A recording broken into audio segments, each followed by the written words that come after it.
عرش الہی کے سائے میں حضرت سیدنا ابو ہریرہ رضی اللہ تعالیٰ عنہ سے روایت ہے، مکی مدنی سلطان رحمت عالمیان صلی اللہ علیہ وسلم کا ہے یہ فرمان عالی شان، لوگوں 7 قسم کے لوگ ایسے ہیں جن کو اللہ تعالیٰ اپنے عرش کے سائے میں اس دن جگہ عطا فرمائے گا جس دن اس سائے کے علاوہ کوئی سایہ نہیں ہوگا۔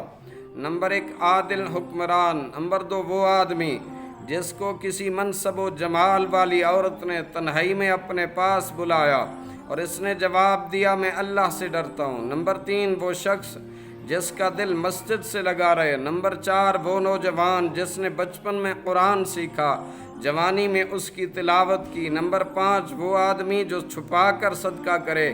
نمبر 6 وہ شخص کہ جس نے تنہائی میں اپنے رب کو یاد کیا۔ نمبر 7 جو اپنے بھائی سے کہے میں اللہ کی خاطر تجھ سے محبت کرتا ہوں، اور دوسرا بھی کہے میں اللہ رب العالمین کی رضا کے لیے تجھ سے محبت کرتا ہوں۔